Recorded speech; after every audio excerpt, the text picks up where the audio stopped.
ഏറ്റുവാങ്ങുന്നത് advocate E V Lijeesh.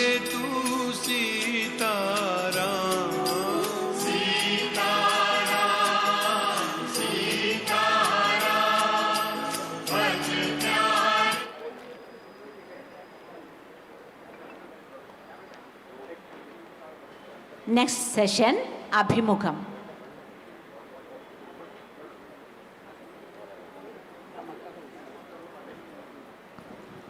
ഈ വേദിയിൽ അഭിമുഖം ഉടനെ തന്നെ ആരംഭിക്കുന്നു. ശ്രീ രാമചന്ദ്ര ഗുഹയും എസ് ഗോപാലകൃഷ്ണനും.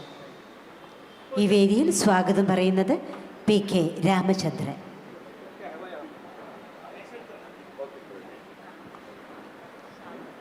സ്വാഗത ഭാഷണത്തിനായി പി കെ രാമചന്ദ്രനെ സാദരം ക്ഷണിക്കുന്നു.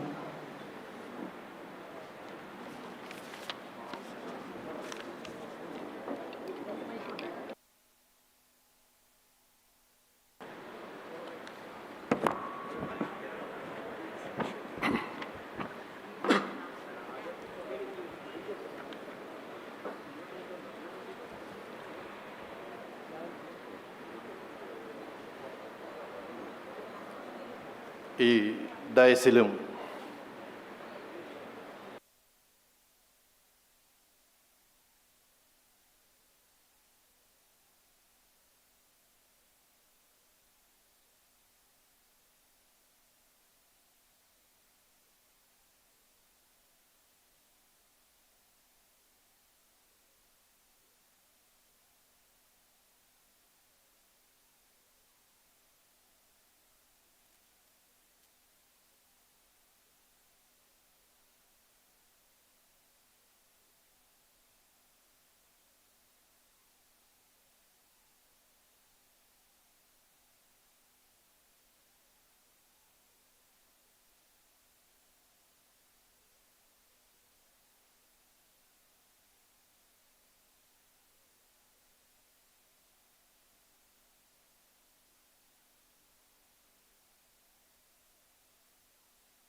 വിശിഷ്ട വ്യക്തികളെ,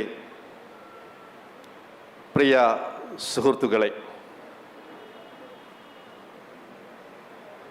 മഹാത്മാഗാന്ധിയുടെ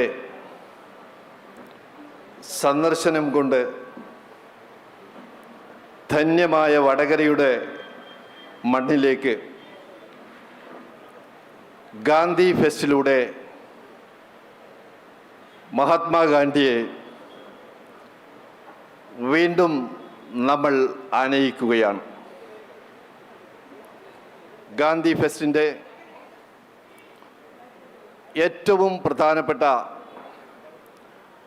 ഒരു സെഷനാണ് ഇന്നിവിടെ നടക്കാൻ പോകുന്നത്. ഈ സെഷനിൽ ലോകം ആദരിക്കുന്ന, ലോകം അറിയപ്പെടുന്ന ശ്രീ രാമചന്ദ്ര ഗുഹയുടെ സാന്നിധ്യം ഈ ഗാന്ധി ഫെസ്റ്റിന് നൽകുന്ന തിളക്കം ഒന്ന് വേറെ തന്നെയാണ്. സ്വാഗത ഭാഷണം എന്ന കടമയിലേക്ക് കടക്കട്ടെ. Distinguished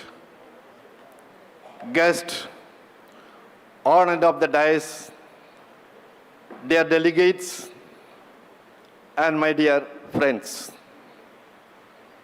It is my proud privilege to welcome you all to this epoch-making event that this is being held in Vadagra.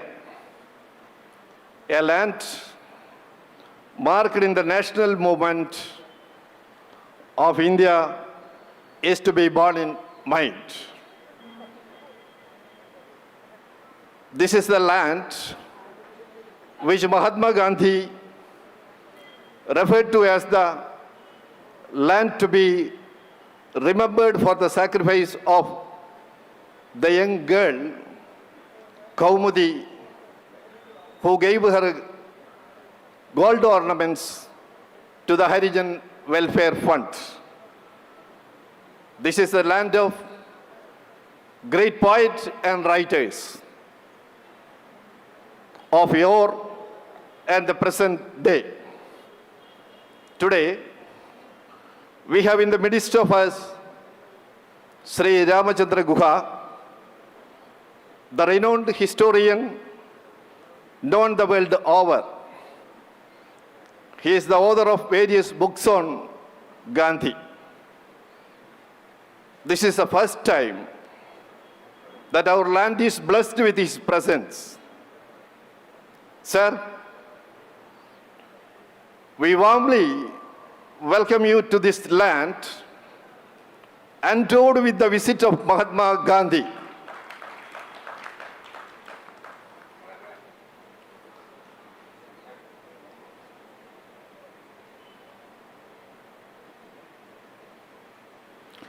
I also extend our hearty and warm welcome next to Sri S. Gopalakrishnan.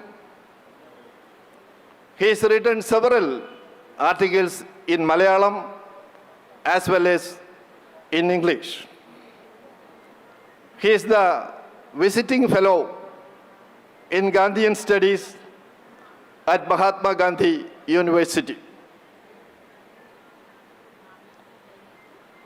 And I also welcome Sri Srijesh Nagapalli, who is to propose the vote of thanks. I warmly and heartily welcome one and all who have gathered here to make this function grand success. Thank you.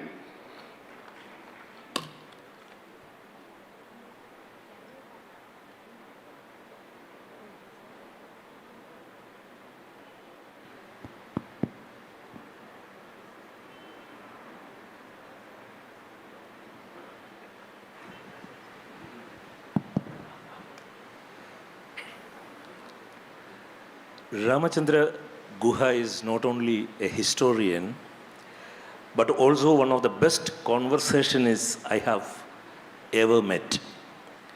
It is not easy to talk to a writer who thinks carefully but with an amazing speed. This is my fifth open conversation with Ram Guha. The previous conversations have now been published in a book form which was released now. But till now, there has never been a conversation solely about Mahatma Gandhi. That is what happening today. I thank the organizers of the Gandhi Fest, Vadakkara, for providing the opportunity for that conversation. The first 45 minutes are designed for a conversation between us, and the rest of around 20 minutes are for questions from the audience for Ramachandra Guha's responses. I am playing a 4-minute piece of music as an introduction before we get into this conversation. Allow me to begin the conversation with a tarana in the raga Hamsathwani sung by Ustad Amir Khan as Gandhi, who transformed his life into a series of truthful enquiries, did it all like a dance of joy. Tarana is for dance of joy. Srijit.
Welcome, Ramachandra Guha, for this conversation. Thank you, Gopal, and that was a perfect piece of music. The great musician singing, technically a Muslim musician. Here we are celebrating someone who was technically a Hindu, but of course both transcended their religious boundaries. And of course, you have chosen a tarana and a rag that is originally from Carnatic music, imported by Hindustani music.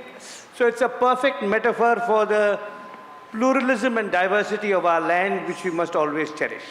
So thank you. Yes. Raga Hamsathani is basically South Indian music, raga, and it was taken to Hindustani music by Ustad Aman Ali Khan of Bendi Basar Gharana, and then Ustad Amir Khan Saab, through this tarana and other compositions, he popularized the raga in the North Indian music. Therefore, the raga which you heard now is basically from South India. We are living through 2025. This year has a special relevance in Indian socio-political history, especially for the modern India. 2025 is the centenary of Sarojini Naidu becoming the first Indian woman president of the Indian National Congress. We can't forget the fact that only in 1928, women in Britain got the right to vote. You have written that it was Gandhi who took the initiative to make Sarojini Naidu the president of Congress. What were the factors that enabled Gandhi to take the lead in bringing women into the social arena in a country like India in the early decades of the 20th century? That's a very important question, but to understand why Gandhi was instrumental in having a female president of an Indian political party at a time when no major Western democracy, so neither England nor France nor Germany or the United States, had women even as the president of a district council or as a MLA. To understand that, we have to go back to Gandhi's years in South Africa and how that shaped him. Gandhi grew up as a typical Indian patriarch, which meant he expected his wife to serve him. Of course, he loved his mother. But apart from the patriarchal belief that man is superior to woman, Gandhi also, because he was born in the 19th century, never knew a woman who was not of the household. So the only women he knew were his mother, his sister, his wife, maybe a female cousin. It was impossible in the India that Gandhi grew up in for men and women to be friends. Not romantic friends or romantic partners, but just friends. And in South Africa, Gandhi met two remarkable Western women. So the first was a lady called Millie Pollack, whose husband, Henry Pollack, was Gandhi's closest friend. And Henry was a Jew, Millie was a Christian. And the marriage, Gandhi, the Hindu, was the witness. And they shared a home in Johannesburg, a white couple sharing a home with an Indian couple in Johannesburg, which is the most racist country in the world in 1905. And Millie saw that Gandhi would go to the law chambers, come back, and Kasturba would not eat till the husband came. That is still common, regrettably, in some Hindu households, maybe not in Kerala, but in other parts of India. And she said, "What is this? Why should the woman serve the husband?"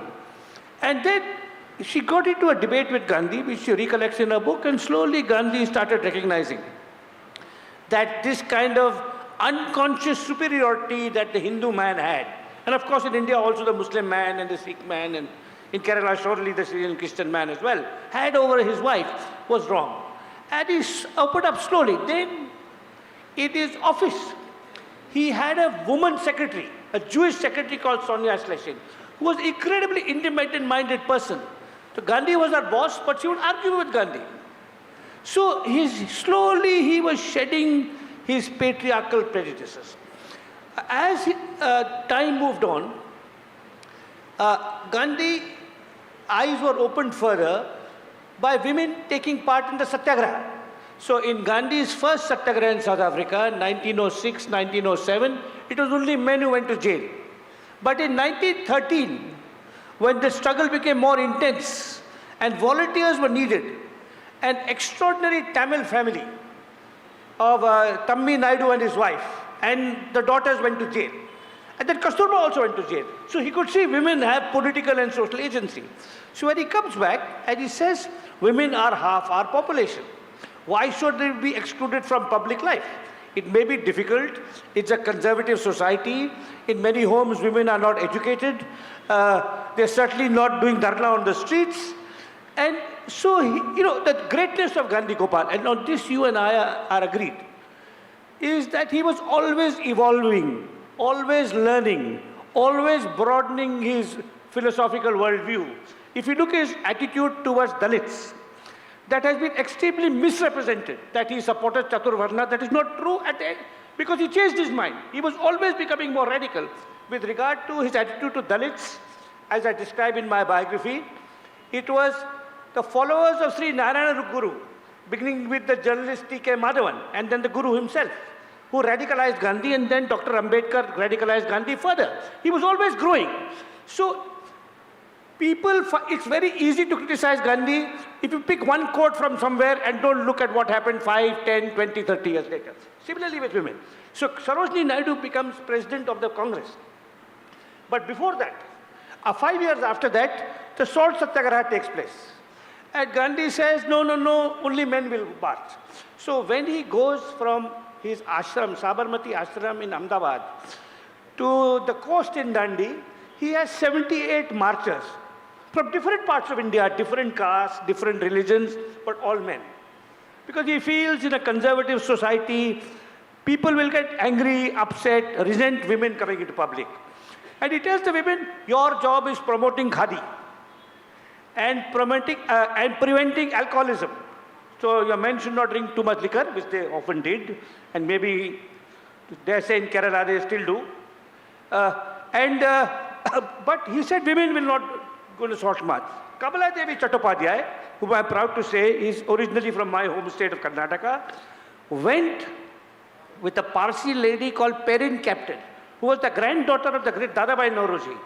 They caught up with Gandhiji on his march and said, we will also participate, and we will also join the Satyagraha, and we will also go to jail. So, and then of course, women took part in the Salt March and even more in the Quit India movement, where many quite remarkable women, Aruna Asaf Ali, Kamala Devi, and Usha Mehta, who started an underground radio in Mumbai. So, this is all part of a process of Gandhi recognizing that the excluded, disadvantaged, oppressed groups have to find their place in public life. And all this is, you could say, the long prehistory of how, when the constitution was written, women, Dalits, Adivasis all had equal rights. Thank you. So you have to go into the past, and particularly what happened in South Africa and how his South African experience changed him. You realized during your readings to understand Gandhi, it is not enough to just read what Gandhi wrote and spoke. That is what probably forced you to go beyond the 99-volume anthology of Gandhi. How did you come across the letters that Gandhi received from all over the world, the reports about Gandhi compiled by various governments, the secret police registers from around the world in the 19th and 20th centuries, and the reports in various newspapers? Say about your journeys through the Gandhi archives. So, Gandhi wrote a great deal. Gandhi was wrote in 3 languages, Gujarati and English, and in Hindi towards the end of his life. And the 97 volumes of his collected works have his letters, speeches, interviews, all in these 3 volumes. And because there are 97 volumes of what he said, many people, when they write books on Gandhi, rely largely on that. But there's so much else, as Gopal says, the letters written to him, the letters about him, the intelligence reports, and newspaper reports. And while the 97 volumes of Gandhi's collected works are online, and the Sabarmati Ashram has a very good website, by Gandhi Heritage Portal, where you can get them, all this other material is not there. You have to go to Delhi, to Ahmedabad, to London, to South Africa. I made 5 trips to South Africa. I even found a rich collection of Gandhi material in Israel, because Gandhi had a very close Jewish friend called, not to talk, Gandhi had a very close Jewish friend called Herman Kallenbach, whose descendants settled in South Africa. So it meant years and years of trawling through different archives, state archives. For example, I'll give you one example. I could give many examples.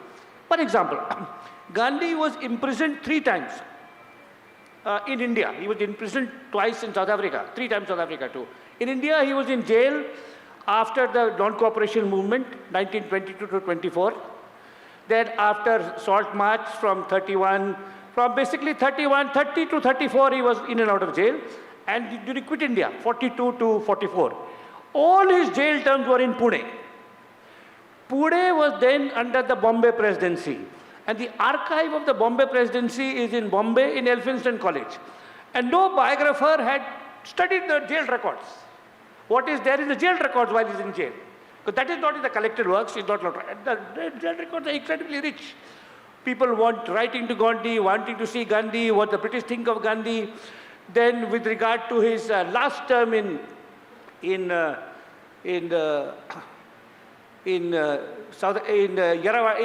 Khan Palace, 42-44, that's when his closest associate Mahadev Desai and Kasturba Gandhi both died. The 2 people who were closest to him. Now Mahadev Desai, Kasturba people know, but Mahadev Desai is a largely forgotten man today. But Mahadev Desai was Gandhi's right-hand man. Mahadev Desai was more important to Gandhi than Nehru, Patel, Rajaji, all combined. Without Nehru and Patel, there would have been a Gandhi. Without Mahadev Desai, there would have been no Gandhi. He was the most extraordinary man. I mean, and there should be a statue to him in every district in India, because according to me, after Gandhi, he was the greatest Indian patriot. And he died in that jail, and he was much younger than Gandhi. He was 23 younger than Gandhi. And Gandhi was bereft. And so the reports of Mahadev's death, and then Kasturba's death, and illness are all there. So, I would go to, of course, I would go, and when you go to an archive, Gopal, you don't know what you'll find. So I go to the Maharashtra State Archives. It is in Elphinstone College, Kala Ghoda, quite close to Gateway of India and all. And you have to look at the records and for those of you who have not done historical research, it is very exciting because I said, you don't know what you'll find. So there'll be there'll be an index. It'll say Home Department, index for 1942. Gandhi's arrest, that's all. That file number 306 by 2 by C by D something. You order that file, one piece of paper might come. Gandhi was arrested on this day. Or 400 pages may come. All the correspondence, all the letters, what the British were thinking. So that's the journey and it's a very tiring, exhausting journey, but thrilling. Even these smaller religious groups in the US and all, where he had interaction. Yeah, of course. All kinds of letters are all there in the papers in Tin Moti. All kinds of people writing to him, And so for example, I talked about Mahadev and Kasturba. So there was a large collection of Gandhi papers that were, I would say, sort of illegally in the possession of one family. I won't mention the name, but Gandhi's own private papers of 30s and 40s were not allowed public access. And I may say they were opened by 3 people. I took the lead. Then Dr. N. Balakrishnan, who was Deputy Director of Nehru Memorial Museum and Library, supported me. But the final person who supported me was a person from Kerala, so let me mention him. K. Jayakumar of the IAS, who I think his father is a well-known filmmaker, I think. Is that right? What is the father's name? Krishnan Nair. Okay. So we prepared a petition to open these papers, to get them open, reclassified as Gandhi papers. And there are some 800 files now in the Nehru Memorial Museum and Library, now renamed Prime Minister's Library. And and no one had seen these till we got them open. Now everyone can see them. So again, since I mentioned Kasturba and Mahadev, in those papers, Gandhi was in jail. And from all over India, people were, first his closest associate Mahadev died, then his wife died. All over India, people were sending him telegrams, condolence letters. But Gandhi was in jail, he could not see them. In this archive, they are there. 500 letters and telegrams about Mahadev Desai and what he meant to Gandhi. And so I think this is the richness of the material on Gandhi outside the collected works is what I tried to tap. When you went to teach at an American university, you were free to choose the course you wanted to teach. Yes. When you chose Gandhi, the department head said not to be surprised if not a single student showed up. But students from different cultures and corners of the world came there. Can you tell about that memory? Yes, so this was 1997, almost 30 years ago, and I was, developing an interest in Gandhi. This is the University of California at Berkeley, and I wanted to teach a course on, at that time, I was a specialist on environmental history, and I had written 3 books on India's environmental problems. And since you will permit me, since I'm in this wonderful state, in those days, in my work on environmental movements, I got to know and greatly admire Professor M.K. Prasad of the KSSP, who was instrumental in getting some of our work translated into Malayalam. So I was known as an environmental scholar. So the university invited me to teach a course on environmentalism. But I said I will teach a course on Gandhi, and they said, look, this is California. It is the cutting edge of solar energy and green thinking. And in America, unlike in India, in a university, attendance is not compulsory. The name of the course comes, name of the lecturer. Depending on whether students find the lecturer interesting or the course important, they turn up. So 2 people may enroll, 200 may enroll. So I was told by my host, if you teach a course on the environmental movement in India and the world, since this is California, you'll get 100 students. But if you teach a course on Gandhi, you will get only a few ABCDs, America-born confused desis. And then one friend added that maybe they will not just be ABCDs, they will be ABCDEFGs, America born, confused, desis, emigrated from Gujarat. So I was very nervous, but then I went and taught the course, and there were some 40 students from all across. An African American, a Jew, a Burmese student who had been in the pro-democracy movement. And then I realized Gandhi is a global figure. You know, here I am going from Bangalore to teach a course in Berkeley on Gandhi, and there are students from 15 nationalities. If an American professor came to Bangalore University and offered a course on George Washington, surely there would be no one who's taking it. Right? So that is when I realized that is how Gandhi is universal. He is not the father, he may or may not be the father of the nation, but he is the most interesting Indian. You know, I flew here yesterday, Friday.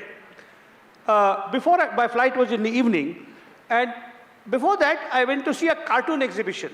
Now, those of you who visit my hometown, Bengaluru, there's a very nice cartoon gallery, Indian cartoon gallery off MG Road, near the Trinity Circle.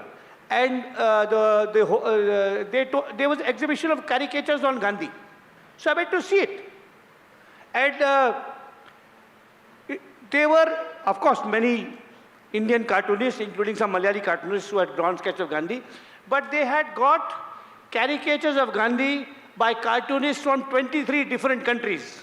Iran, Saudi Arabia, Turkey, Brazil, Italy, Spain. Now, tell me,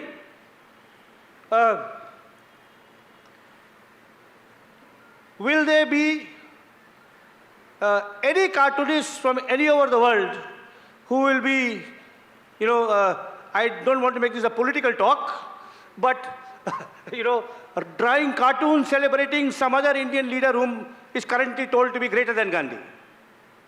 No chance. So that was the extraordinary thing about Gandhi, that in different ways, and as I was explaining to Gopal earlier today, I'm a Gandhi scholar. I'm not a Gandhian, because I occasionally like a glass of gin. I'm not a Gandhian. And I'm not a Gandhi Bhakt either. There's some things about his politics, his personal behavior, his treatment of his wife, you know, his treatment of Subhash Bose, that I don't agree with. But overall, on the big things he was right, and he was universal. He was speaking not just to India. So like the Buddha, Gandhi was speaking to the whole world, and we kicked out the Buddha, and that the rest of the world upheld the Buddha. The rest of the world will uphold Gandhi, but we have to make sure we don't kick out Gandhi. That's our job here, and that's why a festival like this is so important, and I congratulate the organizers of this festival. Biographies of Gandhi have generally focused solely on his life. Whether it is book by Louis Fisher, Joseph Lelyveld, Bhikhu Parekh, or Judith Brown. But in your case, there is a difference. I feel like you have considered all of his friends, his relationships with them, their opinions about Gandhi, and above all, Gandhi's family. Yeah. In your view, how should a biographer look at the life of the person they are writing about? So, this goes back a long way. You know, when I started out as a biographer, I met a great Cambridge scholar called Nicholas Boyle, who is the most famous living biographer of the great German writer Goethe, you know, the truly world figure. And I was young, I was just learning about biography, and he told me the most important thing of the biography is not the main character, but the characters around him or her. You know, your main character is Gandhi, but unless you flesh out and make living his friends, his rivals, his associates, his devotees, his wife, his children, those who oppressed him. So all that is part of my book. And when I finished my second volume, my editor in New York, Knopf, who was actually Sunny Mehta, an Indian who proudly kept his Indian passport till he died, told me, he said, I think I counted 150 interesting characters in your book. All right.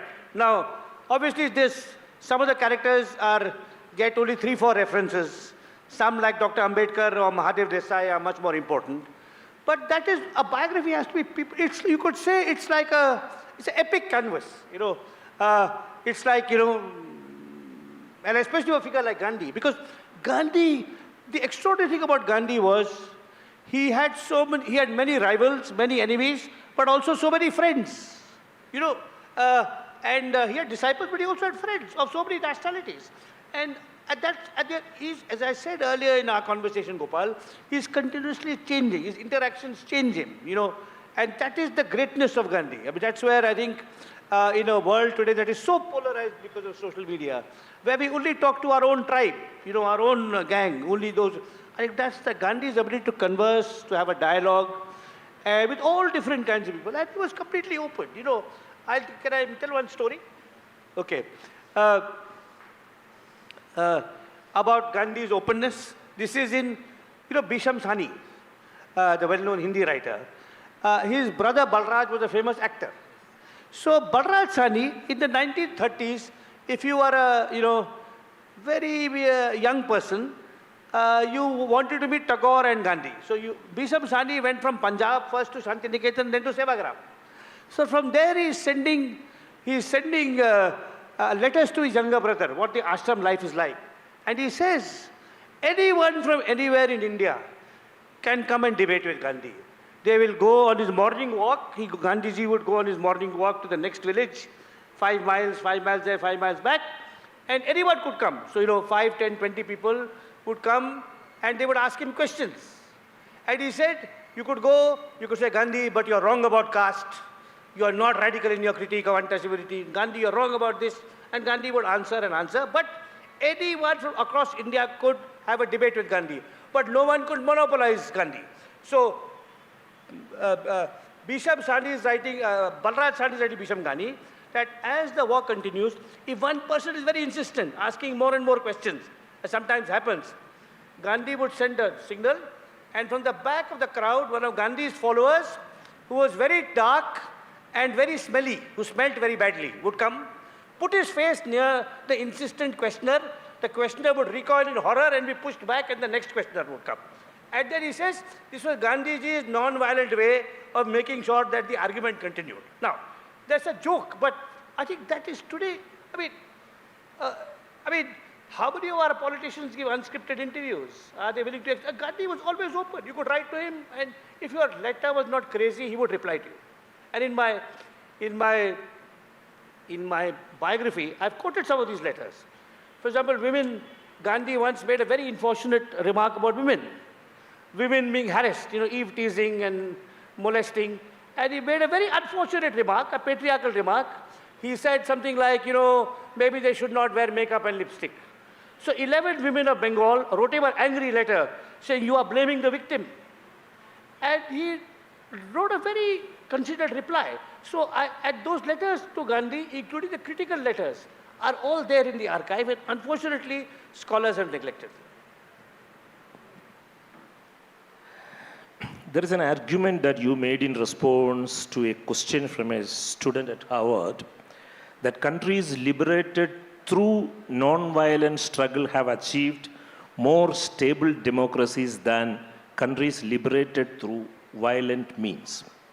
India and Pakistan are countries that came into being through non-violent means. But Pakistan did not have a stable democracy. How do you see that? So there are many reasons for that. You see, one reason, obviously, is that Pakistan has had bad luck. You know, Nehru was Prime Minister for 17 years, so he could give our country, our nation, and our democracy a stable foundation. Jinnah died a little over a year after Pakistani independence. Another reason is that Pakistan became a frontline state in the Cold War. So they had to take America's side. We could say we will be non-aligned. And with the America propped up the army. You know, the army became very important. And the army is always bad for democracy. But most importantly was the difference between the Congress party, which led India's freedom struggle, and the Muslim League, which led Pakistan's freedom struggle.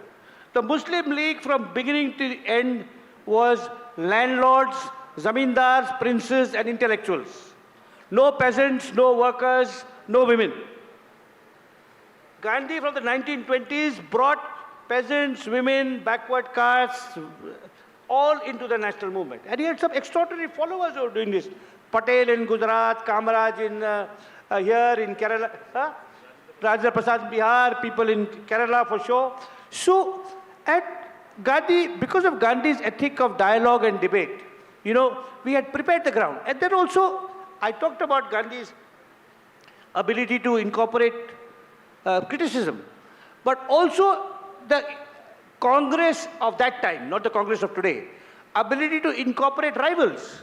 So when India became independent, there Gandhi cautioned the Congress leaders. He said, independence has come to India, not to the Congress party. So the first cabinet of India was inclusive. Dr. Ambedkar, who had been a lifelong opponent of the Congress, became law minister. Sardar Baldev Singh of the Akalis became defense minister. Shaba Prasad Mukherjee of the Hindu Mahasabha was in the cabinet. Shadmukam Shetty of the Justice Party, opposed to Congress, was our first finance minister. And in the Constitution too. If you read the history of the Constitution, there's so much deliberation by so many people. So that, you know, that ethic of debate and taking people along, Pakistan never had. You know, Jinnah was the first word and the last word. And there's a supplementary question for that. And as a historian, where will you place the violence occurred during the partition of India, whether it was a part of the non-violent independence struggle or a chapter after attaining our independence? No, that's a very complicated question. People are still grappling with it. And there are many reasons for that violence. One reason for that violence is Mountbatten rushed the transfer of power. You know, transfer of power was happening. Partition could not have been prevented.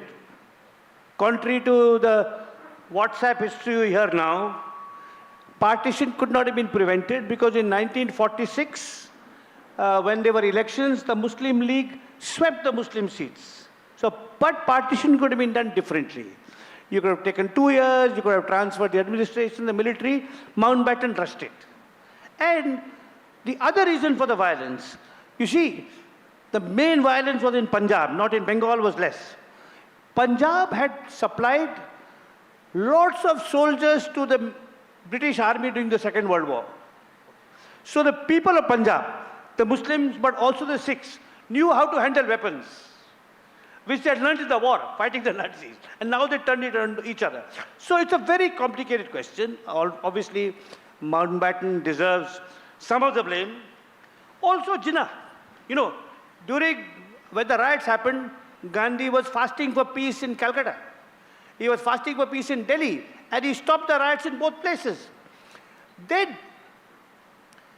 2 Muslims who had supported Pakistan, Chaudhry Khaliqur Zaman, who was a major leader from UP, and Suravardi from Bengal, drafted a joint appeal for Gandhi and Jinnah to sign under their name, saying, from both their names, saying, you must resolve to protect the minorities in your territory. So Pakistan resolves to protect Hindus and Sikhs, and India resolves to protect Muslims. Signed by Gandhi, they drafted a Gandhi-Jinnah appeal. Gandhi said, I will sign. Jinnah said, I will not sign. So there are many, very complicated factors. And, it's hard to reduce it to an individual. You can't say, Gandhi should have agreed to, Gandhi is responsible, or other people will say Savarkar is responsible. Jinnah, it's a very complex historical process, which clearly there were failures by the British administration in hastening the transfer of power. Yesterday, when I was going out of this hall, one gentleman asked me this question, whether Gandhi was responsible for India's partition, and I almost replied. Pandit Nehru wanted to have Sir Ivor Jennings, his friend and constitutional expert, to draft the Indian constitution. But is it true to say that it was Gandhi and Patel who decided to have a team under the leadership of Dr. Ambedkar. No. It's very, again, all those details are not very clear. I mean, Nehru might have wanted, to consult a constitutional expert. Actually, the bulk of the work, if you read Ambedkar's last speech, the thanks he gives to B.N. Rao and S.N. Mukherjee, So the constitution was a collective work, overseen by Ambedkar.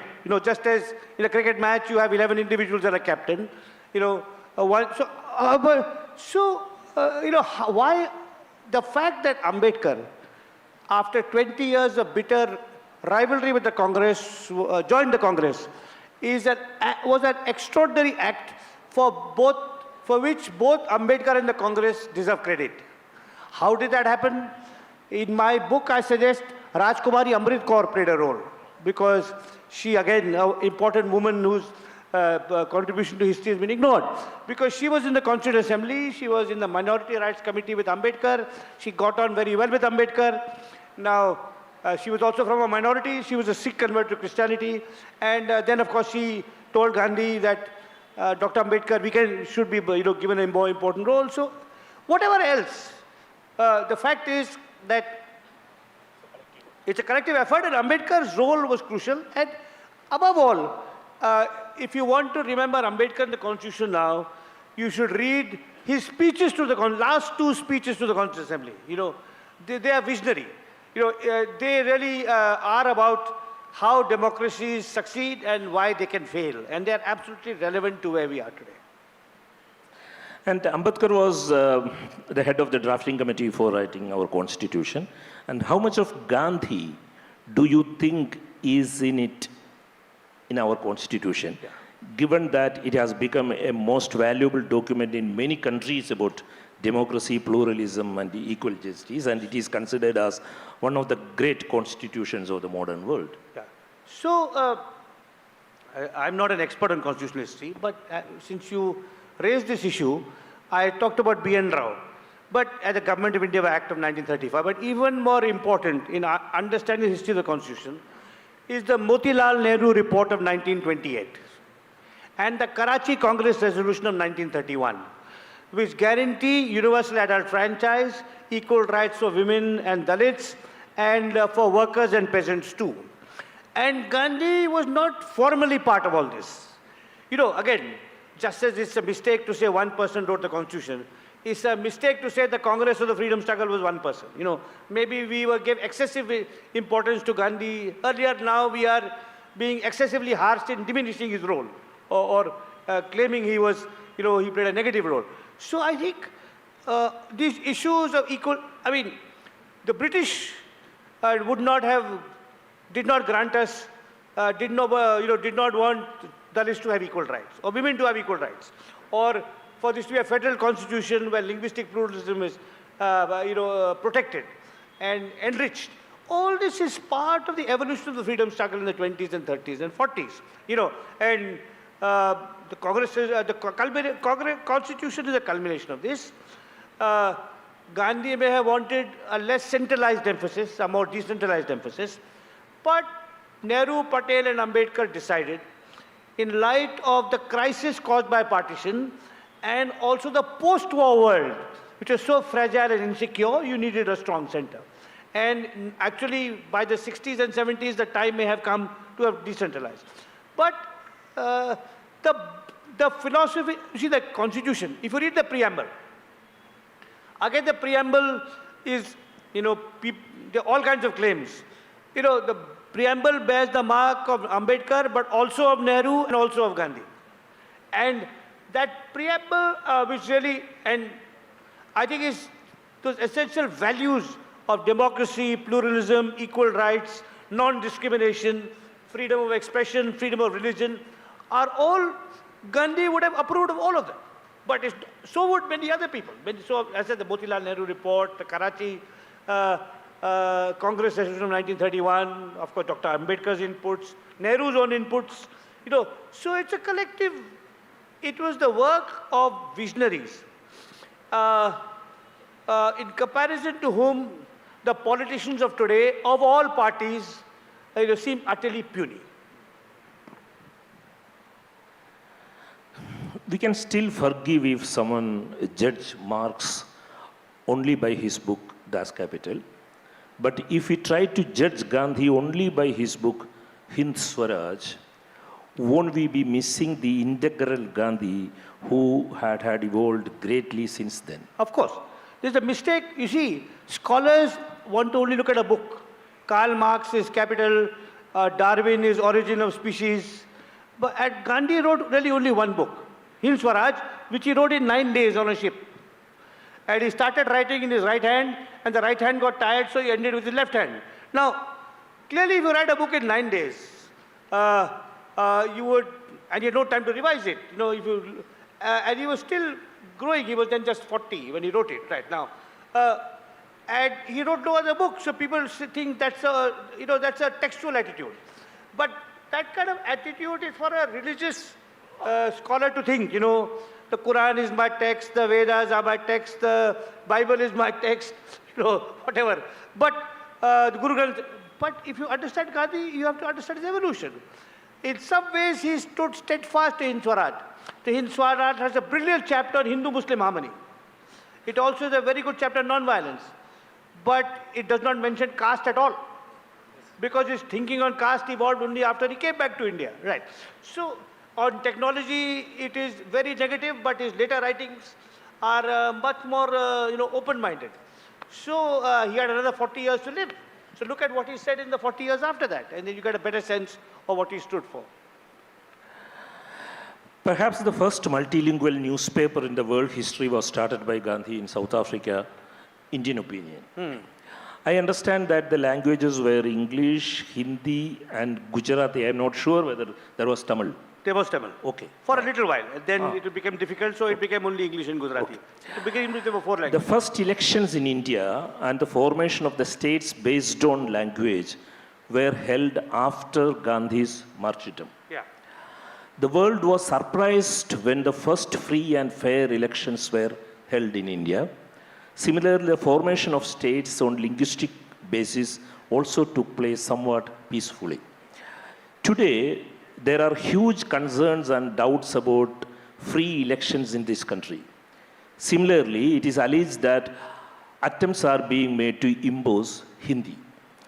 How did India peacefully implement 2 major things? First elections and the formation of states in the 1950s without Mahatma's moral presence. Well, that's because, the post-independence leadership was also took his path forward. I mean, again, if I may say, I don't want to talk about the present. But one very important, when you look at what happened immediately after Gandhi died. Today it is fashionable to see Nehru and Patel as rivals. But they were not rivals. If you study them in that time, they were collaborators and team workers. They had disagreements. But then Gandhi died and they buried their disagreements. And they also had people like Ambedkar and others. So I think and they also had first-class administrators. The first election commissioner, Sukumar Sen, who was a mathematician, ICS officer of Bengal, he was an outstanding administrator. The people who see right to the refugees. So I think there was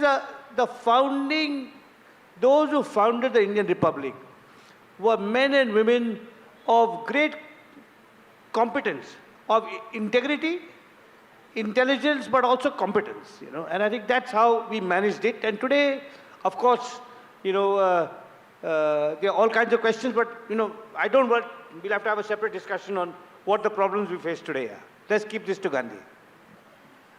Your book, India After Gandhi, is a political history of this country after Gandhi.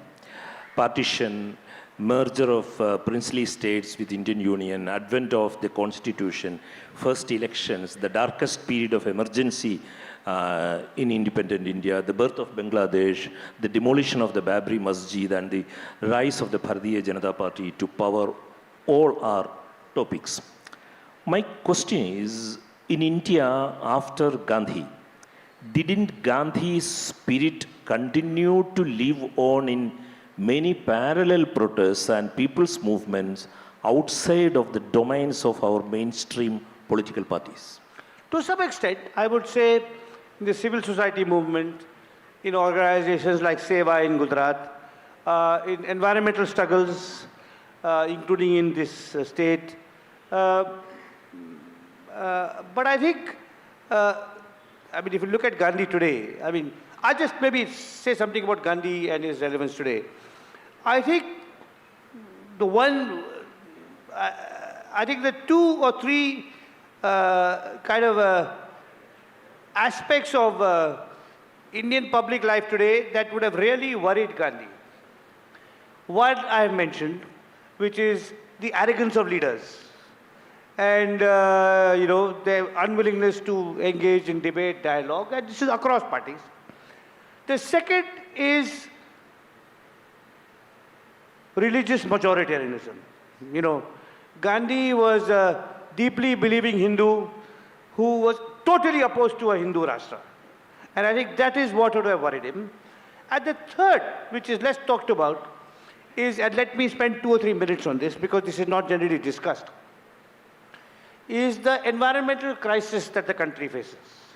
And when you think of the environmental crisis that the country faces,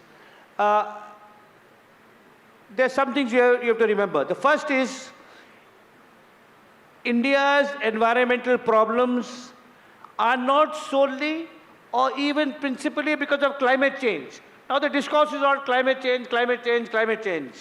And the politician finds it very easy. If a disaster happens in Wayanad or Himalaya, he'll say, oh, it is climate change, what can I do? But if you look at the environmental problems that India faces, and which Gandhi anticipated, which Gandhi warned us against blindly imitating Western models of energy-intensive industrialization.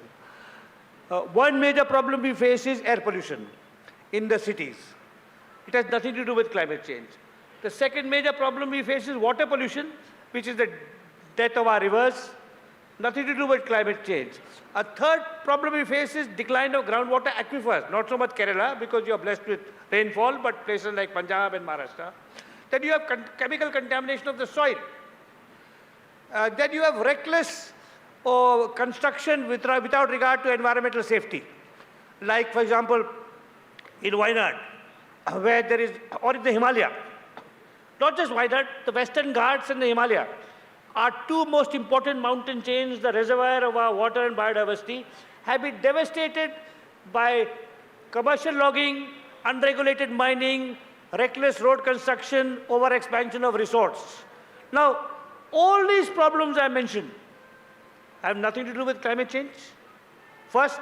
Number 2, they impact the lives and livelihoods of at least 500 million Indians who suffer because of air pollution, water pollution, chemical contamination, floods, etc. And it's a huge economic problem because of the model of development adopted. And climate change is a deadly add-on. You know, so in Wayanad or in Himalaya, you've already destroyed the forest, you have allowed mining, you have built roads recklessly, and then there is a massive outpour, and there is devastation. So climate change is like a man has smoked 60 cigarettes a day all his life. And then he gets cancer and he says climate change. Right? So that is what it is like. Now, so that Gandhi warned us against this. You know, my last book, Speaking with Nature, is about early Indian environmentalists, and it's just come in Malayalam. But I think Gandhi would have been appalled by how our devastation of our natural endowment is wrong in itself and is impoverishing us. It's unsustainable. You know, we cannot continue along this path. It is the nexus of politicians, bureaucrats, and contractors in every state, across every party. Let me say one last thing. Since I'm speaking here in Kerala, and Vinod is somewhere there, the translator of Madhav Gadgil's autobiography. Madhav Gadgil is one of the world's greatest ecologists, not just India's greatest ecologist. There was a committee with great experts and a very wise report, which did not say no development. It explained what development should be done and not be done. Every state government rejected the report. The communists in Kerala, the Congress in Karnataka, the DMK in Tamil Nadu, the BJP in Goa, the Shiv Sena in Maharashtra, everyone rejected the report. Because it is the politician, contractor, neta industrialist nexus that is devastating our lives today and is making it impossible for our children and our grandchildren to have the kind of life we have today. And that is really, to me, Hindu-Muslim harmony and environmental restraint, responsibility, and of course transparency. These are the three things where Gandhi still matters to us today. Thank you. Thank you for connecting Gandhi to the Indian environmental crisis. Now, how do you approach the contradictions in Gandhi? For example, while he took a very strong stand against untouchability since the 1920s, he was not prepared to completely reject the forecast system in Indian Hinduism, nor can he be seen openly advocating for the Chaturvarnya system after the 1940s. But whether he had a discomfort in questioning Varnashrama Dharma throughout his political life? No, he changed, So with regard to caste, he started by saying untouchability is bad. So it is ashram he admitted Dalits, but interdining, intermixing, I'm not sure. Then Narayana Guru's followers persuaded him to promote intermixing, hence the temple entry movement in Vaikom, which he endorsed. And then Dr. Ambedkar criticized him further, and he started promoting intercaste marriages in his own ashram.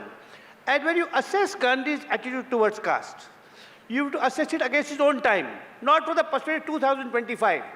Perspective of 1925. What were upper caste Hindus saying about untouchability?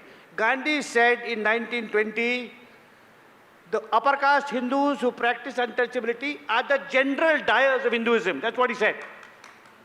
You won't hear this remark quoted by the Dalit critics of Gandhi. You won't find it. Or even the non-Dalit critics of Gandhi. You won't find it. He was consistently opposing untouchability. And no one else in the Congress party said anything about it. What did Nehru say? What did Patel say? What did Bose say? Zero. What did EMS Namboodiripad say? Zero. What did A.K. Gopalan say? Zero. Because they were all talking about class. Gandhi was the only upper caste Hindu of his time who recognized the evil of the untouchability. The one difference between him and Ambedkar was Gandhi wanted to save Hinduism by purging it of the sin of untouchability. Ambedkar felt that there is no hope within Hinduism, so we have to move outside. One last thing I'll say. We must see clearly the ideological difference between Gandhi and Savarkar. But today, we need both Gandhi and Ambedkar on our side. I always tell my friends who are critical of Gandhi, I admire Gandhi. And you cannot stop me from admiring Ambedkar too. Because we need them both. During the anti-CAA protests, one of the nicest things was that people had both their photographs. Because, of course, when you are fighting the evil that is confronting us today. So that's the first thing.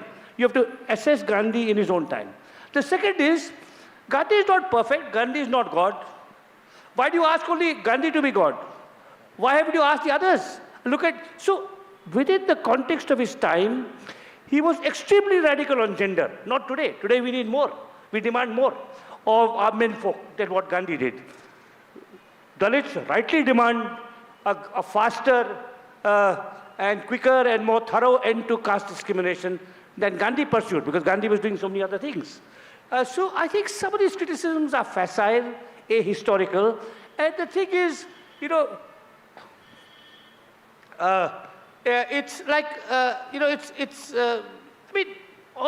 as I said, if you look at Gandhi and caste, he's slowly evolving because of people like Narayana Guru and Ambedkar into a radical position where in his last few years of his life, he only allowed a marriage in his ashram between a Dalit and a Savarna.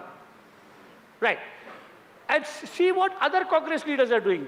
What did Bhagat Singh say about caste? Zero. Right. What did Patel and Bose, who are now great heroes of zero. I mean, Gandhi was the only major leader of the Congress, of the freedom struggle, who actually raised the question. Maybe his answer was not satisfactory to Ambedkar, and to Gandhi's credit, he recognized the force of Ambedkar's criticism. He said, when his Congress associates attacked Ambedkar, he said Dr. Ambedkar has a right to be angry and bitter because of how we have treated his people. And he said, it's a mark of restraint that he does not break our heads. Now, that is Gandhi's understanding of where Dr. Ambedkar is coming from. And we should bestow reciprocally that understanding on Gandhi, which our radicals of today are unwilling to do. Let me say 3-4 sentences in Malayalam. Ramachandra ഗുഹ ഇപ്പോൾ general ഡയറിൻ്റെ കാര്യം പറഞ്ഞത് ഞാൻ മലയാളത്തിലൊന്ന് പറയാമെന്ന് വിചാരിച്ചു. കാരണം അദ്ദേഹം അത് പറഞ്ഞത് വൈക്കത്താണ്. വൈക്കത്ത് ഈ നമ്പ്യാതിരിയുടെ മനയുടെ മുന്നിലിരുന്ന് ഗാന്ധി നമ്പ്യാതിരിയോട് സംസാരിച്ചു കൊണ്ടിരിക്കുന്ന സമയത്ത് വൈക്കം ക്ഷേത്രത്തിന് ചുറ്റിലുമുള്ള വഴികളിലൂടെ അസ്പർശ്യർക്ക് നടക്കാനുള്ള അവകാശത്തിന് വേണ്ടി വാദിക്കുന്ന സമയത്ത് നമ്പ്യാതിരി പറയുന്നത് ഇത് എൻ്റെ കുറ്റമല്ല, ഇത് കഴിഞ്ഞ ജന്മത്തിൽ ഇവർ ചെയ്ത പാപത്തിൻ്റെ ഫലം അവർ അനുഭവിക്കുന്നതാണ്, ഞങ്ങൾക്കൊന്നും ചെയ്യാനില്ല എന്ന് നമ്പ്യാതിരി പറഞ്ഞപ്പോഴാണ് ഗാന്ധി പറഞ്ഞത് നമ്പ്യാതിരിയോട്, നിങ്ങളുടെ ഭാഷ ജാലിയൻ വാലാബാഗിൽ ജനങ്ങൾക്ക് നേരെ നിറയൊഴിച്ച ജനറൽ ഡയറിൻ്റെ അധികാര ഭാഷയാണ് നിങ്ങളിപ്പോൾ പറയുന്നതെന്ന് 1925 പറഞ്ഞതാണ് ഗാന്ധി എന്നുള്ളതാണ്. അത് I just wanted to remind you because that happened in Kerala. Now again, when I mentioned about the Kerala visit, while we were having lunch today, he made a very interesting remark. Therefore, I have added one more question here. In 1925, when Gandhi visited UC College, Gandhi in his speech said, people have a misconception that I am anti-science. Yeah. But he explained his position later in UC College, Alua, again 100 years back. Can you say that? Yeah, so Gandhi gave a speech in UC College, Alva, where he said, it is the common misunderstanding that I'm a foe of science, an enemy of science. It is nothing of the kind. I admire science and the spirit of research, but what is the research for? Is it merely to have a theoretical breakthrough, or is it to help the bulk of the Indian people who live in the villages? So I'm all for science, but a science aimed at emancipating and bettering the lives of the ordinary Indian. So that is what, so Gandhi would have totally approved of KSSP, for example. Professor M.K. Prasad and people like him, whether they liked it or not, but carrying on that spirit that Gandhi had. Thank you. Religion is something that you can't spit it out bitterly. Yeah. You can't swallow it down sweetly. Gandhi, of course, understood the spirit of the various world religions. He understood better than anyone else the history of the tragedies and cruelties that have occurred when religions have been married to state power. Yeah. Yet the political being in him reconciled with the religious being in him. Does it seem that he regretted that experiment in the end? No, I don't think so, because I think if you look at all over the world, okay, if you look at Gaza, if you look at Bangladesh, Myanmar, if you look at Kashmir today, the Indian side of Kashmir, what religious majoritarianism, whether it's Hindu or Christian or Muslim or Jewish has done. Gandhi would oppose to that. But is the answer to that atheism? That atheism has caused as many deaths. Soviet communism was atheist. Some 20 million people died, I don't know, at least 10 million people died in the famine that Stalin caused. Communist China was atheist. The Great Leap Forward of Mao killed at least 20 million people. Pol Pot's butchery was done in the name of atheistic communism. Now, so the idea that religion kills, it factually is wrong. Secondly, religion answers, even Marx in his famous statement, religion is the opium of the people. If you read the first lines, it is something like, it is the sigh of a human being in a heartless world. So it provides an anchor. Now, what do you do with it? Gandhi said, each religion has an element of the truth, none have a monopoly. And he also said, every religion is devilish or divine, depending on what its practitioners make of it. So clearly, Gandhi is the divine and Godse is the devil. Now, in a multi-faith country like India, how do you cohabit? How do you bring it together? Now, again, let me say one thing. Just as it is today, it is deeply unfortunate that Gandhi and Ambedkar have been made absolute opponents. And it's like a boxing match, only one man can win. That does injustice to Gandhi and Ambedkar. As I said, I explained why we need them both. I mean, I think in many ways, Ambedkar was more insightful about democracy than Gandhi. But in many ways, Gandhi was more insightful about Hindu majoritarianism than Ambedkar. So we need to draw them. Similarly with religion. It became very fashionable among intellectuals to pose Gandhi versus Nehru. Nehru's is Western secularism, Gandhi's is indigenous secularism. I mean, Ashish Nandi wrote a whole book on it. It's utterly mistaken. We need both Gandhi and Nehru when it comes to secularism, because there's the secularism of the state and there's the secularism of civil society. So the state must be neutral. It's not an accident that between 1947, after Gandhi's death, 48, despite partition, from 48 to 63, there were no communal riots in India. Because Nehru, even though they were conservative congressmen who were right-wing, in other parts, one of the achievements in West Bengal of the communists, unfortunately, unlike the communists in West Bengal lagged when it came to education, health, women's empowerment. They should have, whereas the communists in Kerala did much better. But when it came to communal harmony, I'll give you an example. In 1984, October, I was finishing my PhD in Calcutta. Riots broke out. Indira Gandhi was killed. Riots broke out in Delhi. You remember? And 3,006 were killed in Delhi. There were riots in Indore, everywhere. Calcutta had 50,000 sardars. Many of them taxi drivers, identified by their turban. Jyoti Basu told the police, not one will be harmed, not one was harmed. And Jyoti Basu said that because he believed in, but also because he had been with Gandhi in 1947 when Gandhi fasted. So the communists had also been influenced by Gandhi. So you need the state to be neutral. You don't need the Prime Minister doing Pran Pratishthan in Ayodhya. It's a total violation of the Constitution. It's also terribly dangerous. It's terribly dangerous. To those who want India to be a Hindu Rashtra, please look at what happened to Pakistan and Bangladesh after they became Islamic Rashtras, and look to Myanmar and what they became a Buddhist Rashtra. If a state identifies with the majority religions, that leads to the decline of its economic, political, social, moral status. So you need a Nehru, you need a Jyoti Basu at the level of the state, but you need a Gandhi at the level of everyday society. Again, I'll give an example from which is relevant. Mumbai had terrible riots in the 80s and 90s. You remember after Babri Masjid, then the what happened in Mumbai and then the terror attack. A citizens group was formed with some remarkable people. Like there was a very upright IAS officer called J.B. D'Souza. There were some Parsis, there were Muslims. I think Asghar Ali Engineer was also part. And Mumbai slowly has, so people, I think, you need, of course, some people can be atheists. In fact, one of the most interesting debates with Gandhi is by an atheist called G. Ramchandra Rao Gora.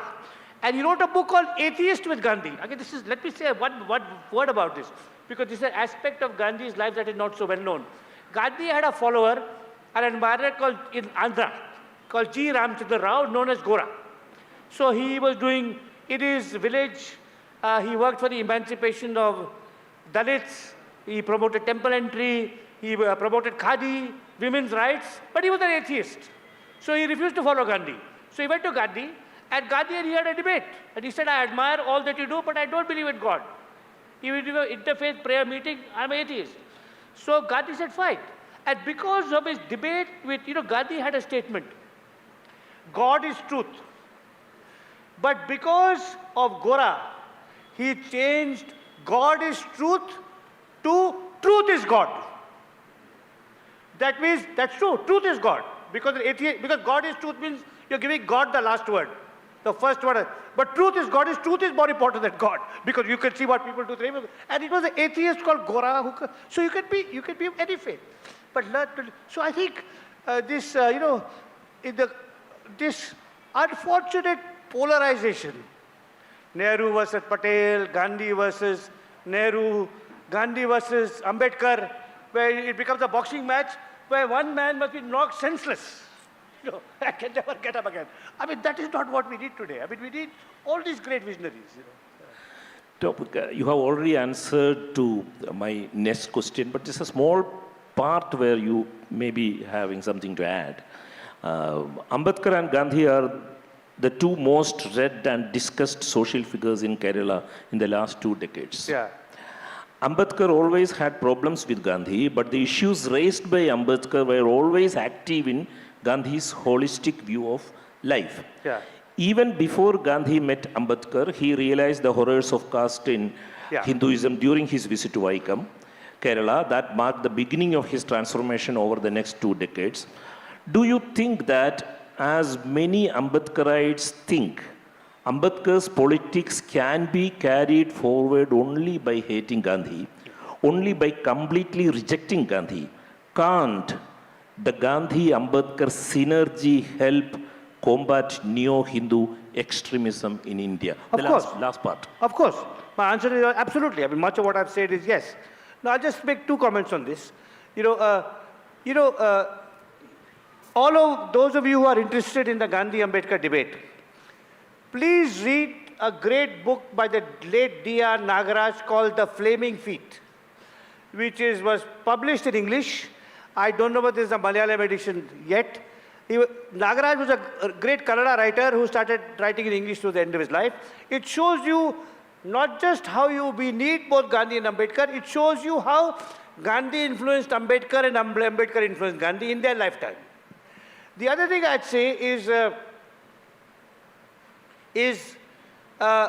also in Karnataka, is an extraordinary Dalit thinker who unfortunately writes only in Kannada. Very little of his work is in English. Devanur Mahadeva, who's also shown us how to bring Gandhi and Ambedkar together. And I, as I say often in my talks, you're absolutely fine to, if you say, I admire Ambedkar more than Gandhi. There are many good reasons to admire Ambedkar more than Gandhi, even if you're not a Dalit, because Ambedkar was visionary thinker on democracy, on pluralism, and many things, on personality cults. It's also fine to say, I admire Ambedkar at the expense of, I admire Gandhi more than Ambedkar. But if you fall down the path of making it a boxing match, I admire Arun Shourie, wrote a deplorable book attacking Ambedkar on behalf of Gandhi. It was also like a boxing match. It was what the Ambedkarites do in reverse.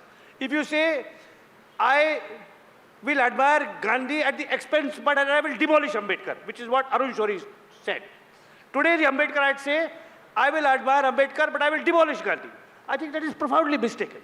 Let me make one last point, which I think, Ambedkar made this extraordinarily prescient remark about personality cult, which explains, the personality cult of our political leaders today. But he would not have wanted to become an icon. Marx, who was a great thinker in many ways, Marx famously said, towards the end of his life, he said, I am not a Marxist. That's why I explained, I'm not a Gandhian. I admire Gandhi, but that does not stop me from admiring Narayana Guru or Ambedkar or Kamala Devi. And I think today's India, particularly confronted with the challenge of authoritarianism and majoritarianism. That's the deadly combination we face today. Creeping authoritarianism and galloping majoritarianism. We need Gandhi, Nehru, Ambedkar, Kamala Devi, Narayana Guru, all of them on our side. And I think it would be a mistake to treat this as make a cult of one person. In the past we made it of Gandhi.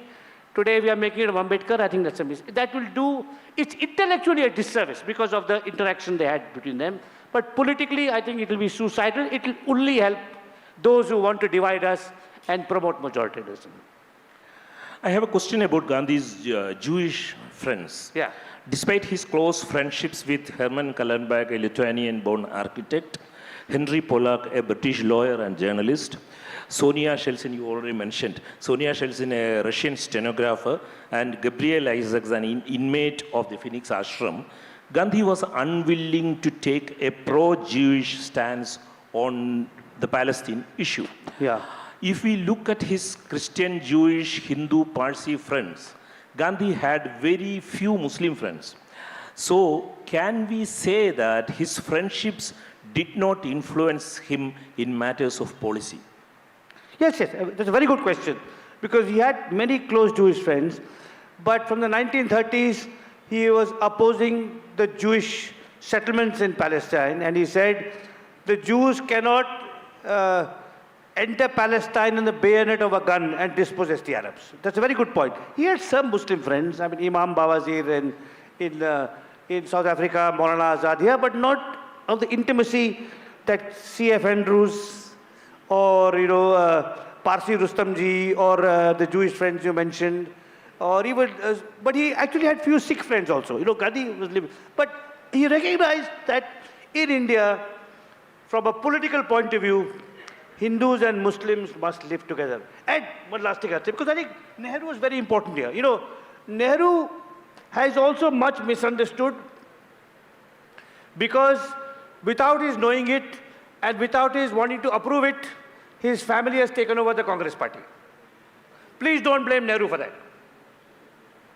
And on this issue of equal rights of Muslims, even before Gandhi died, in October 1947, 2 months after independence, Nehru wrote a letter to every chief minister saying, whatever Pakistan does to its Hindus and Sikhs, whatever the provocation of Pakistan, we must give the Muslims who have stayed in India equal rights and security. They are equal citizens. Right. Now that he learned from Gandhi.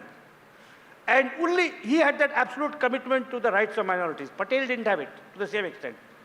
So I think that, and after Gandhi's death, so I think that is something where Gandhi recognized that these are the two largest communities in India and they have to get along. Partition caused problems, but millions of Muslims voted with their feet to stay on here. And Nehru said, whatever Pakistan does to the Hindus and Sikhs, we will give our Muslims safety and the rights of equal citizenship. And he stood to that till the end. And I think that's something which every Hindu who occupies a position of power and authority in India today must realize the truth, not just the moral wisdom, but the political wisdom of what Nehru was saying and what Gandhi was saying. Because look at Israel today. Look at what Jewish majority that Israel was a great state. I mean, it was, even after its founding, you could say it should never have been founded. But once it was founded, it had great scientists, lawyers, scholars, a free press. All that Netanyahu has destroyed. Netanyahu has done to Israel what Zia-ul Haq did to Pakistan, and what the junta did to Myanmar, and what Ayatollah Khomeini did to Iran, another very progressive state, in terms of science, women's rights, and so on. Now, do we want that to be done to India? Don't think Hindus are different. Hindus, if you make it a Hindu state, full-fledged majority state, we will go the way of Israel, Pakistan, Iran, Myanmar.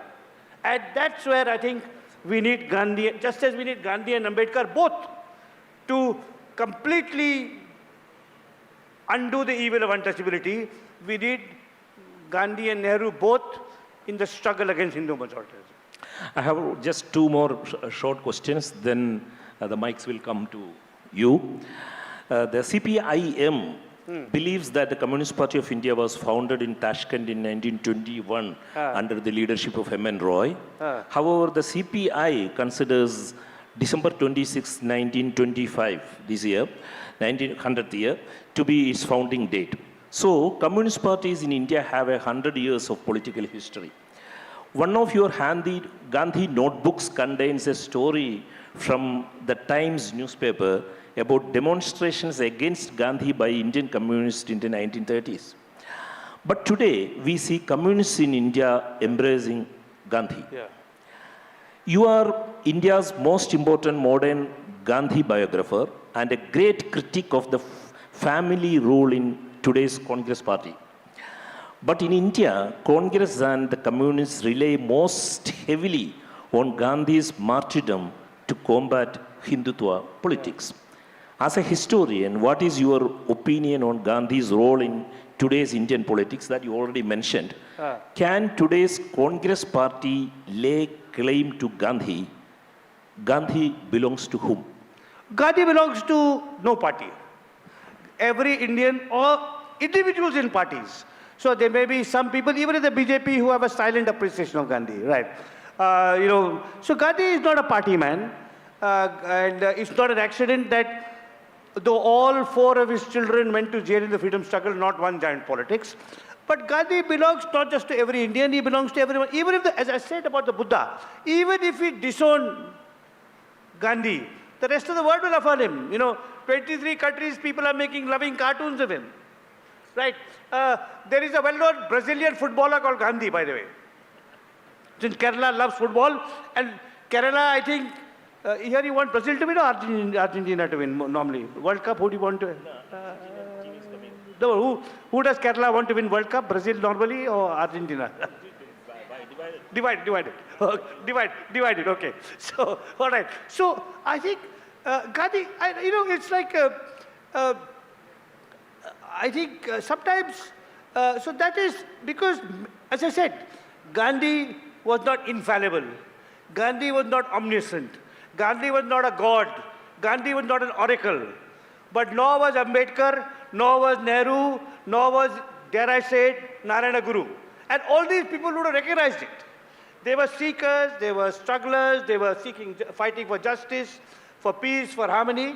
And today we have to be inspired by them, learn from them, but make our own decisions, not be blindly guided by them. We cannot, it's not as if they have laid down a charter, because they lived a very long time ago. So, but I think, and I'd say this, I would extend that. Ambedkar does not belong to the Dalits alone. The Dalits, obviously, for good reason, have a particular claim on him, but Tagore does not belong to the Bengalis, though many Bengalis think he only belongs to them. Nehru certainly does not belong to the Congress party. That much I can say. All right, he belongs to, and I think with Gandhi, it is, it's, of course, many Indians, unfortunately, out of mistaken understanding of what Gandhi stood for, sometimes it's not mistaken. In the case of the Hindu right, they detest Gandhi because he was clear that they will destroy this country. And we must, of course, stop them from destroying this country. So when, those who allow Godse to trend on October 2nd are doing it not out of any misapprehension or misunderstanding, but that's what they are. They are bigots. They hate anyone who's not a Hindu. And they especially hate a Hindu who said Muslims and Christians have equal rights. They hate that person sometimes even more. But, we must make, but again, I'd say this, that there are many thinkers of our past, and many of them would be in states. So, Narayana Guru is from your state, and he was a visionary thinker. But there may be very interesting Kannadigas and Andhras and, Odias who also we should be reading afresh, But the values that Gandhi upheld, or Sri Narayana Guru upheld, or even in many ways Nehru and Dr. Ambedkar upheld, the values that encode our constitution, those I think where we have to, really, because, a Hindu Rashtra is not in our constitution. It's antithetical totally to our constitution. So we have to find out what are the resources, what are the individuals, what are the streams of thought that those of us who do not want a Hindu Rashtra to happen in our lifetime, we can draw upon. And Gandhi is certainly one of the important people. He's not the only person. He's one of the important and extremely relevant people we can draw upon. Yeah. I'm going to the last question. I understand that you are writing about Gandhi's world of ideas. That world of ideas was shaped by influences such as Stoic thoughts, Jain Buddhist traditions, Hindu teachings, texts like Ishavasya Upanishad, Gita, Tulsidas Ramayana, the Bible, and the life of Christ, his exposure to the Holy Quran and the life of Muhammad, and then of course Tolstoy, Thoreau, Ruskin, etc. Why was he not influenced by anything new? while living in the 20th century? Well, but you had anything particular in mind? I mean, any particular thinker or? Marx. Yeah. No, yeah. Actually, yeah, he was, I think, in many ways, yeah, he did not read. Gandhi was not a very well-read man. You know, Gandhi's, even he was not even very read, he was not a scholar of religion. You know, when he said untouchability is bad, hundreds of pundits wrote him letters saying, you don't know Sanskrit, and this is where I'll show you that untouchability is prescribed. So Gandhi, it was his experience, his moral core, and some of his reading that, you know, he was not a thinker, he was not a learned man. He was a quester for truth and justice. And he arrived at his understanding of truth and justice partly through his readings, but much more through his experiences, his friendships, his journeys, his debates. So Gandhi should know, and that is the problem with too many academics reading Gandhi and, you know, just looking at Hind Swaraj as so important.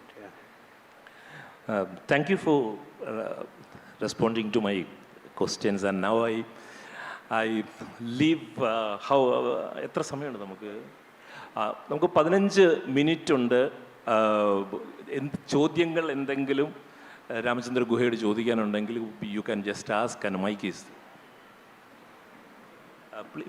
ചുരുക്കി ചോദിക്കും.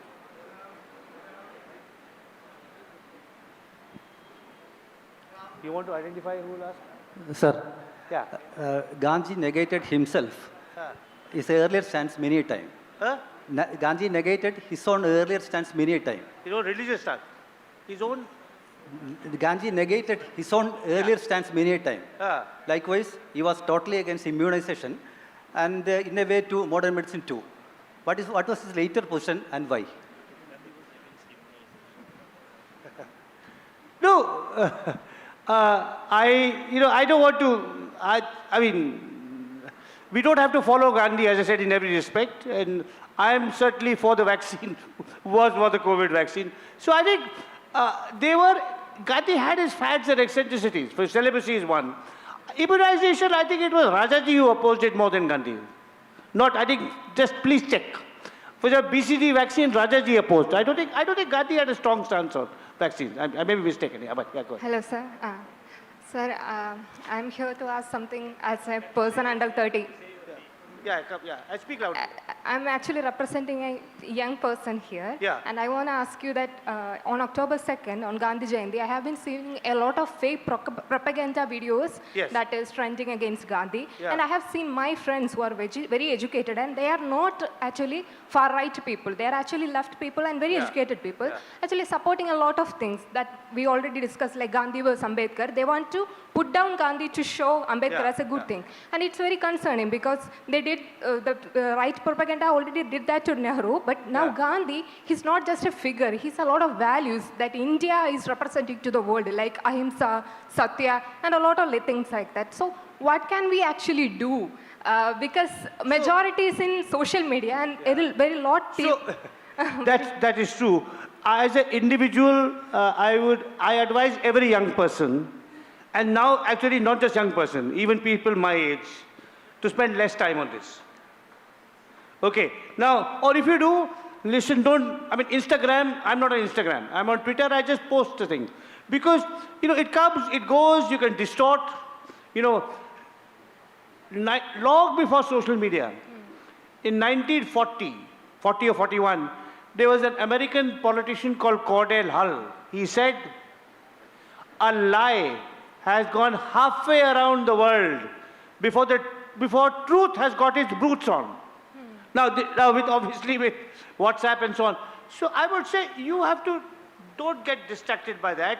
Don't try and answer them on social media or put your own clip with its own very selective version of why Gandhi was so good and so great. Ultimately, we must all realize this, you know. And, you know, I was heartened to read an article yesterday in the Financial Times which said social media usage may have peaked, you know, because it is very perverting and distorting. No, and but to understand, people like Arundhati Roy, like prominent writers and everyone is coming, and they have said something against Gandhi also in these No, kind see, of see, things are happening. I mean, I don't want to, so I don't engage with WhatsApp history. I don't push, I just state something, or I'll say, read this article, read this book. And real learning can only come from years of immersion. But you're right, it is a danger, not just with regard to Gandhi, with regard to many other people. Yes. And all over the world, not just in India, if you look at Trump's America, it's the right that has learned to weaponize and use social media much more cleverly. So if you're in politics, you have to learn to use it. So today, for example, one of the few good things the Congress party has done is that it has upped its social media game. And I must say the Kerala Congress handle is also quite funny, you know. Since you're young, have a debate with your friends in a civilized way, but to develop your own deeper understanding, don't get your information from social media. That's what I would Sir, say. our information was based on our school system, like NCRT and everything, but now they are changing No, the there's so syllabus and many good books on Gandhi. I mean, not just mine. I mean, if you Google, I gave an interview some years ago where I recommended 5 outstanding books by other scholars on Gandhi. So you will have to read to learn deeper. Ji, see, I am thinking about. Why do you come here? I was thinking about the Gandhi while you were talking. During the discussion, I was thinking about the Gandhi in undivided India. Yeah. He worked a lot in the undivided India. Not only in Navakari, he was the iconic followers like Abdul Ghaffar Khan, and also the year when he visited Kerala in 24. In the meantime, he visited a place now in Pakistan to make a solution for the Hindu-Muslim combat. So that we have to start a debate about the Gandhi in the undivided India too. And for that, the people like you should talk about the remains of Gandhi in now Bangladesh and now Pakistan. We call that place, so that undivided India. There was a screening of the film, that Anand Padwardhan's film was screened yesterday. It was almost like it's a very, very wonderful experience after the war. You see the friendship between India and Pakistan. I think we have to start using the word South Asia. The Gandhi of South Asia. I think you have to write about the remains of Gandhi, the recovery of a Gandhi from the northeast, provinces, the Balochistan and northwest province and Sindh, and also the Bangladesh. There are also the remains of Gandhi, the tradition of Gandhi. Will you brief on a little bit on that? So you're absolutely right. And beyond what is now Bangladesh and Pakistan, there's also a Gandhian imprint in Myanmar. I mean, his closest friend, Pranjivan Mehta, lived in Myanmar, he went there. In Sri Lanka. And Gandhi had he corresponds with Sri Lanka. He has a fascinating trip in 1927. And Mahadev Desai wrote a book with Gandhiji in Shillong. So as I said, Gandhi does not belong to India alone. But where I will disagree with you is that as a scholar, I will write about Gandhi everywhere. But as a citizen, I will emphasize on what he has to say to India for this reason. And please hear me out.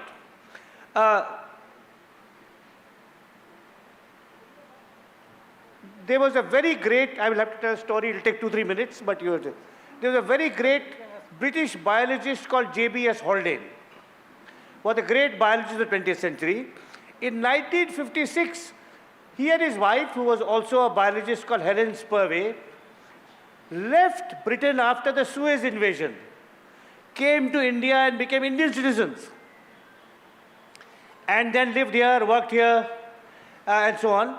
And he was a really great biologist. In 1961, an American science writer wrote an article on him and described him as a citizen of the world, just as you are saying, if I read you rightly, I am a citizen of South Asia. So he said, so Haldane was described as a citizen of the world. And he said, he wrote to that writer, who was doing a compliment. He said, I am not a citizen of the world. Because to be a citizen, you have to hold a government to account. And there is no world government. I am a citizen of India because I seek to hold my government to account. And then he said, no doubt the government of India responds to criticism slowly. But as a citizen, I can hold it to account. So I'm not a citizen of South Asia. You know, I may have sympathy for my Nepali friends and my Bangladeshi friends and so on, and they may have sympathy for me. But this idea, we live in a, not just geographically, we live in a territory confined by law, constitution, military to this territory called India, which currently has, because of the shameful demotion of Kashmir, has only 28 states, should be 29 states, and maybe many more. But it is as a scholar, yes, I will look at Gandhi everywhere. But as a citizen, I have only one state which I want to hold to account. So I will remind my fellow Indians and about Gandhi, in the context of what they can do to make governance in India more humane. That's why, you know, it's a very idealistic, nice concept. I'm a citizen of South Asia. Because, see, unlike you can be a citizen of Europe, because Europe has the integrated market. Europe has all these, but South Asia does not. So that's why I always hesitate in my writing as a citizen. In my writing as a scholar, yes, I will write about what Gandhi did in South Africa. I'll write about Ghaffar Khan. I'll write about, you know, solidarity in Poland and how they upheld his ideas. But I think you will appreciate the distinction I'm making, you know, between what I can do as a scholar and what my duties are as a citizen, because I am an Indian citizen. I'm not a world citizen. Because that's the state that I want to reform that state. I may fail, and mostly I fail. But I think that's the problem with, trying to say I'm a citizen of South Asia, I'm a citizen of the world. Last question. Sir, I have got to ask 2 questions for your response. An earlier speaker in this Gandhi Fest today rightly said that Gandhi had an inherent tendency to act in an individual manner instead of organizing mass movements. Yeah. Actually, this personal and the subjective attitude of Gandhi was severely criticized by Bhagat Singh as well as Subhash Chandra Bose. But they raised this ideological criticism against the Mahatma, while both of them had extreme esteem towards Gandhiji. It seems that Gandhiji was actually afraid of mass movements. Bhagat Singh had said in his article, Philosophy of Bombs, that the revolutionaries never believed in terrorism, though some such incidents took place. Bhagat Singh fasted for 116 days in jail. That is one question. No, I understood the question. I understood the question. Your question was about disagreements between Gandhi on the one side and Bose and Bhagat Singh on the other. Now, you please come here. Please come. So the disagreement was not about mass movements. The disagreement was about the use of violence. It was not about mass movements. Gandhi did not believe that violence was morally right and nor that it was politically efficacious. You quoted Bhagat Singh's article, Philosophy of the Bomb. Please read Gandhi's reply, The Cult of the Bomb. And as Gandhi says there, if you use violence, the ordinary people will suffer because the state has more violence. And that is what happened to the Naxalites in Bastar. No, please. No, you can write to me, we can have a debate later. Let me finish.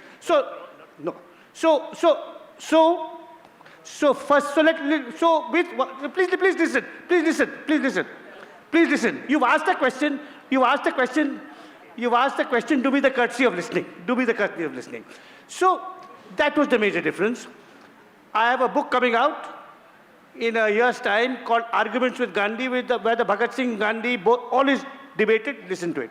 The difference between Bhagat Singh and Bose is this.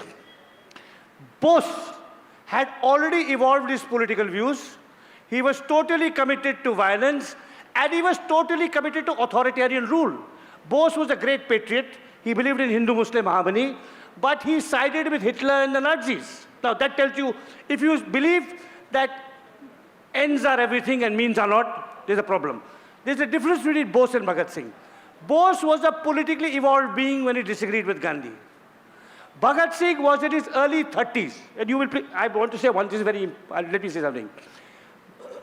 Bhagat Singh was in his early 20s, he was 23. We don't know how he would have evolved.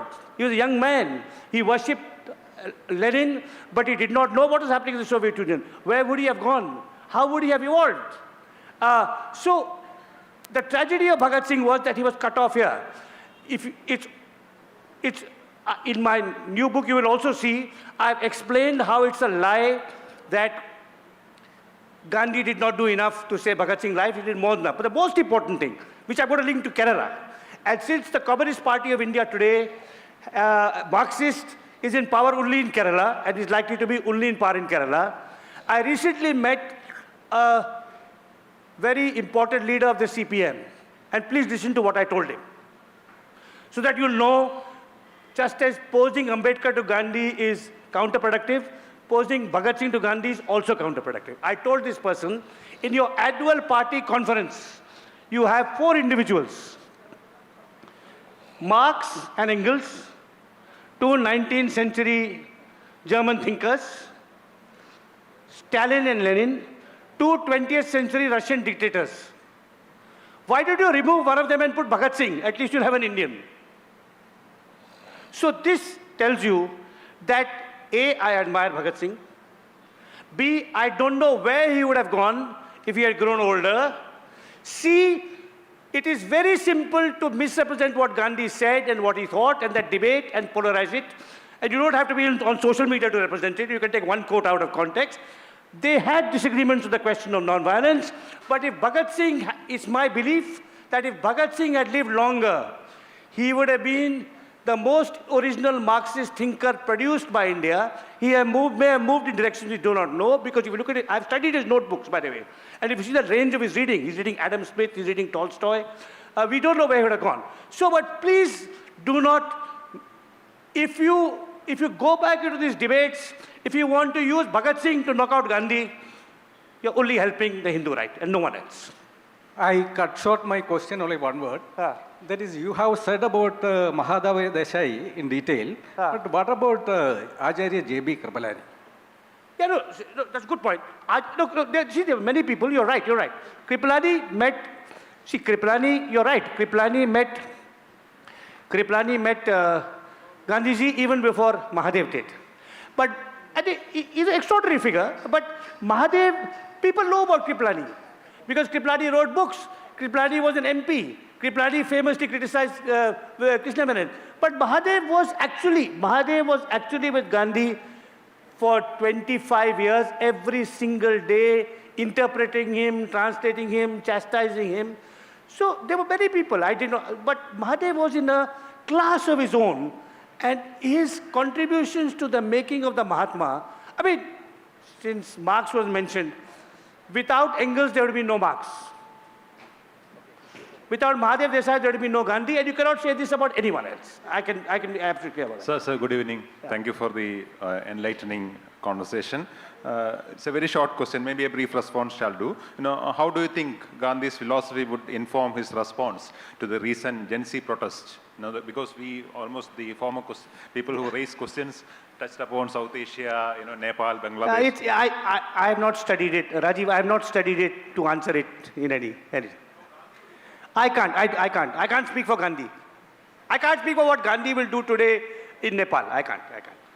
ഇത്രയും സശ്രദ്ധം ഇത്രയും ആളുകൾ ഈ conversation, ഈ സംഭാഷണം കേട്ടിരുന്നത് വല്ലാതെ ഹൃദയത്തെ സ്പർശിക്കുന്നു. നന്നായിരുന്നു. ഇത്രയും ആളുകൾ ഇദ്ദേഹം ഇംഗ്ലീഷിൽ ഇത്രയും വിശദമായിട്ട് സംസാരിക്കുന്നത് കേൾക്കാൻ ഇത്രയും ആളുകൾ സശ്രദ്ധം ഇരുന്നത് വളരെ വലിയൊരു കാര്യമായിട്ട് കാണുന്നു. Thank you for the your keen listening to this conversation. Thank you very much.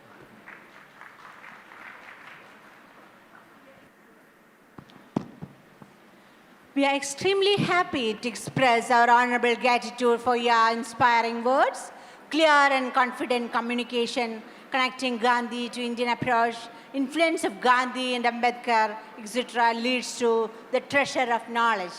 Thank you, sir. Thank you very much. മനോഹരമായ സായാഹ്നം, അതിമനോഹരമായ ഒരു അഭിമുഖം, അതിനാണ് നാം സാക്ഷ്യം വഹിച്ചത്. നമ്മുടെ ഈ അഭിമുഖത്തിന്, ഈ ഒരു ചടങ്ങിന്, ഈ ഒരു സെഷന് നന്ദി അറിയിക്കുന്നതിന് വേണ്ടി ശ്രീ ശ്രീജേഷ് നാഗപ്പള്ളിയെ സ്നേഹപൂർവ്വം ക്ഷണിക്കുകയാണ്. ബഹുമാന്യരെ, ഗാന്ധി ഫെസ്റ്റ് 2025 ഏറ്റവും പ്രൗഢവും ഗംഭീരവുമായ ഒരു സെഷനാണ് ഇവിടെ അവസാനിച്ചുകൊണ്ടിരിക്കുന്നത്. ഇതിൻ്റെ പ്രാധാന്യം, ഇതിൻ്റെ ഗൗരവം എന്നുള്ളത് ബഹുമാനനായ പ്രഗത്ഭനായ ചരിത്രകാരൻ രാമേന്ദ്ര ഗുഹ അവരുടെ സാന്നിധ്യം തന്നെയാണ്. രാമേന്ദ്ര ഗുഹ, a distinguished writer and thinker who was honored with the Padma Bhushan by the nation in 2009, is present on this stage. He is one of the writers in India who is equally interested in research in history, politics, environment, and cricket. We would like to express our gratitude to Sri Ramendra Guhaji for giving us your valuable time for this program. Thank you, sir. സംഗീതത്തിലെ പ്രത്യേകമായ രാഗങ്ങളിൽ തുടങ്ങി ഭരണഘടന, പരിസ്ഥിതി, ഹിന്ദു മുസ്ലിം സഹോദര്യം, അംബേദ്കർ, വർണ്ണാശ്രമധർമ്മം എന്നിങ്ങനെ വ്യത്യസ്തമായ മേഖലകളിലൂടെ വളരെ ഗൗരവപ്പെട്ട ചോദ്യങ്ങൾ ഉന്നയിച്ചുകൊണ്ട് നമ്മുടെ ഈ അഭിമുഖ സംഭാഷണത്തെ സജീവമാക്കിയ, നമ്മുടെ ഇതിൻ്റെ അഭിമുഖ സംഭാഷണം നടത്തിയ പ്രഗത്ഭനായ എഴുത്തുകാരൻ, ബ്രോഡ്കാസ്റ്റർ, ആദരണീയനായ എസ് ഗോപാലകൃഷ്ണൻ അവരെ ഞാൻ ആദ്യമായി നന്ദി അറിയിക്കുകയാണ്. ഗാന്ധി ഒരു അർത്ഥവായന എന്നുള്ള അദ്ദേഹത്തിൻ്റെ പുസ്തകം പ്രശസ്തമായിട്ടുള്ളൊരു പുസ്തകമാണ്. മികച്ച ചോദ്യങ്ങളോടെ നമ്മുടെ ഈ സെഷനെ ഏറ്റവും സജീവമാക്കി അദ്ദേഹത്തെ ആദരവോടുകൂടി നന്ദി അറിയിക്കുന്നു. അതുപോലെ തന്നെ സംഘാടക സമിതിയുടെ നെടുന്തൂണായിട്ടുള്ള ആദരണീയനായ മനയത്ത്, അദ്ദേഹം വേദിയിലുണ്ട്, അദ്ദേഹത്തെ നന്ദി അറിയിക്കുന്നു. ഈ സെഷന് സ്വാഗതം പറഞ്ഞ PK രാമചന്ദ്രൻ, ഇതിൻ്റെ കോർഡിനേറ്റേഴ്സ്, ഈ ഗാന്ധി ഫെസ്റ്റിൻ്റെ കോർഡിനേറ്റർ, അദ്ദേഹത്തെയും നന്ദി അറിയിക്കുകയാണ്. എല്ലാത്തിനുമുപരി ഇവിടെ ചോദ്യങ്ങൾ ഉന്നയിച്ചുകൊണ്ട് ഈ ഇതിനെ അഭിമുഖത്തെ സജീവമാക്കിയ, അതോടൊപ്പം സാന്നിധ്യം കൊണ്ട് ഈ പരിപാടിയെ ഗംഭീരമാക്കിയ എല്ലാ സദസ്യർക്കും, വളരെ പ്രഗത്ഭരായ വ്യക്തിത്വങ്ങളെല്ലാം ഇവിടെ വേദിക്ക് മുമ്പിൽ ഇരിക്കുന്നുണ്ട്. വിശിഷ്ടാതിഥികളായി നേരത്തെ സെഷനിൽ പങ്കെടുത്ത MN കാരശ്ശേരി മാഷ്, അതുപോലെ doctor Basavaraj, Anwar Ali sir, EV Ramakrishnan sir, doctor Ajay etcetera, അങ്ങനെ ധാരാളം പേർ, നേരത്തെ സെഷൻ നമുക്ക് ടീച്ചർ ഉൾപ്പെടെയുള്ള എല്ലാവരും ഈ വേദിയിലിരിക്കുന്നുണ്ട്. എല്ലാവർക്കും ഒരിക്കൽ കൂടി നന്ദി അറിയിക്കുന്നു. ഇതിൻ്റെ സംഘാടകർ പ്രമുഖരായിട്ടുള്ള ഹരീന്ദ്രനാഥ് സാറ്, അതുപോലെ വിനോദ് പയ്യട, അതുപോലെ പ്രദീപ് കുമാർ ഉൾപ്പെടെ എല്ലാ ഇതിൻ്റെ സംഘാടകർക്കും ഒരിക്കൽ കൂടി നന്ദി അറിയിക്കുന്നു. മാധ്യമങ്ങൾക്കും എല്ലാം നന്ദി അറിയിക്കുന്നു.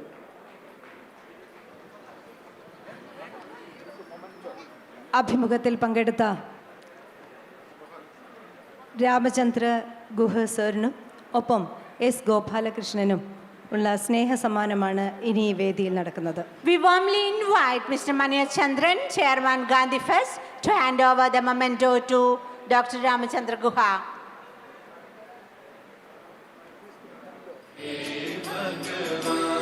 വർത്തമാനകാല ഇന്ത്യയിലെ പ്രഗത്ഭനായ ചരിത്രകാരനും 2009 പത്മഭൂഷൺ അവാർഡ് ജേതാവും വിദേശ സ്വദേശ സർവകലാശാലയിലെ പ്രൊഫസറും അറിയപ്പെടുന്ന ക്രിക്കറ്റ് ചരിത്രകാരനുമായ ബഹുമാന്യനായ ശ്രീ രാമചന്ദ്ര ഗുഹയെ ആദരിക്കാൻ ഗാന്ധി ഫെസ്റ്റ് ചെയർമാനായ ശ്രീ മനയത്ത് ചന്ദ്രനെ സാദരം ക്ഷണിക്കുന്നു. Ramachandran Guha, a prominent historian of contemporary India. He has authored famous historical books on Gandhi, such as India Before Gandhi, The Years Mahatma Gandhi Changed the World, 1924 to 1948, India After Gandhi, etc. And also co-authored books like this, Divided Land and Environmental Science and Justice with Madhav Gadgil. Also invite P. Harindranath, Director of Gandhi Fest, to deliver the memento to Sri S. Gopalakrishnan.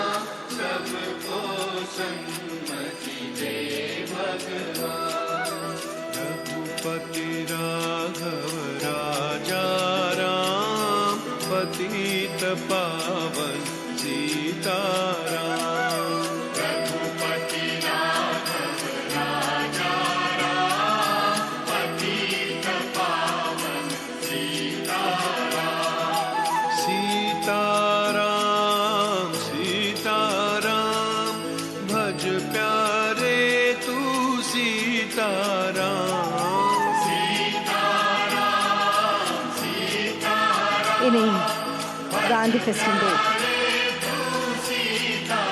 ഇന്നത്തെ അവസാനത്തെ ഇനം ഗാനാഞ്ജലിയാണ്. ഈ ഗാനാഞ്ജലി ഒരുക്കിയിരിക്കുന്നത് Shri V T Murali, Chengannur Sreekumar, Athira Krishnan.